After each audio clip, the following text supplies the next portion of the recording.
Childhood motor development is one of the most foundational development outcomes that needs to be put in place for optimal learning at school. Join us as we explore motor development in terms of its different facets.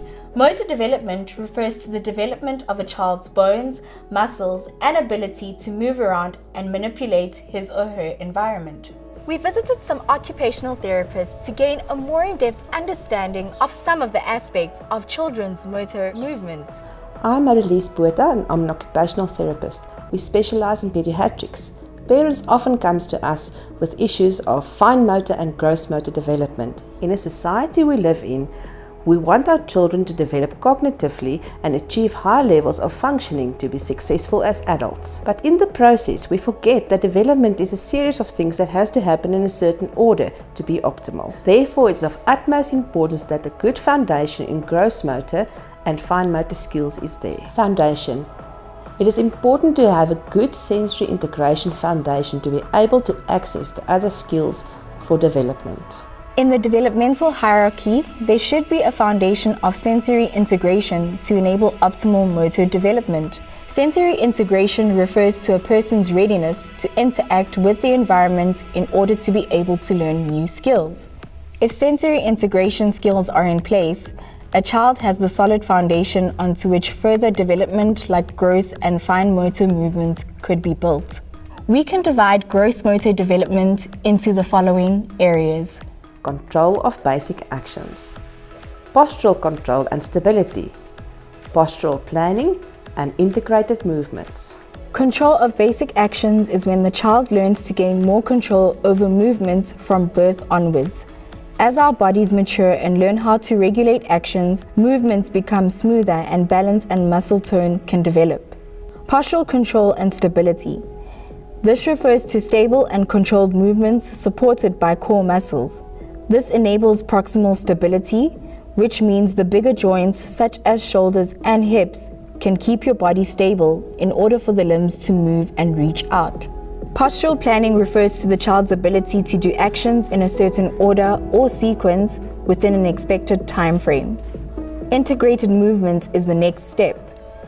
Children can participate spontaneously in activities which require a combination of skills, and they are even willing to explore new activities. Optimal gross motor development lays the foundation for fine motoric development. Even though these skills develop in tandem, well-developed gross motor skills ameliorate appropriate fine motor development.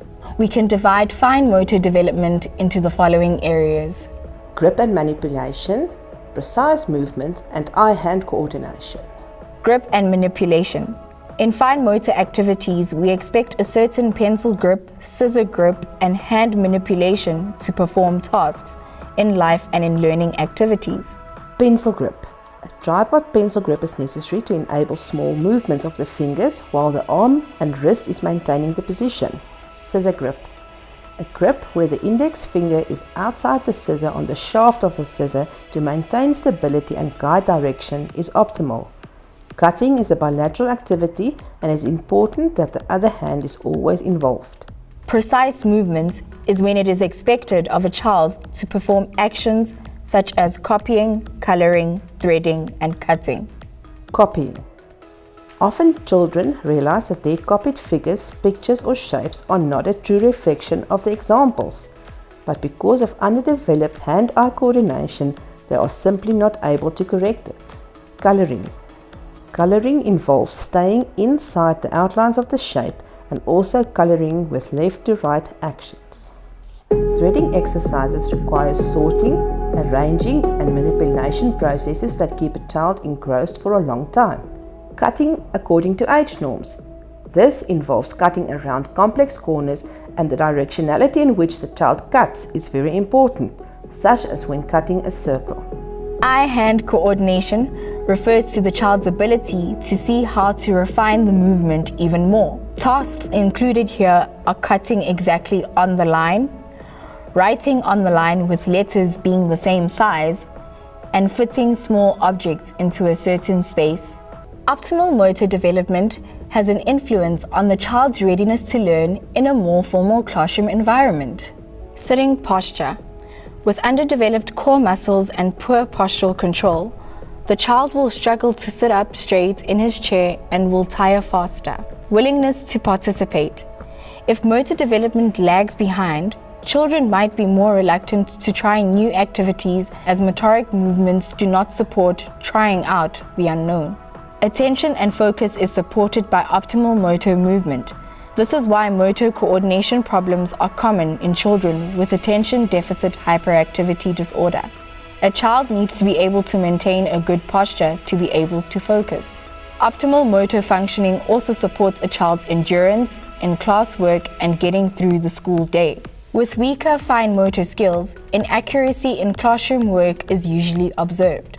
Children are also less likely to be motivated to complete complex tasks. You'll find a demonstration video of the assessment on the website. For more information on this and many other topics on child development, visit the University of Johannesburg's Knowledge for Action website.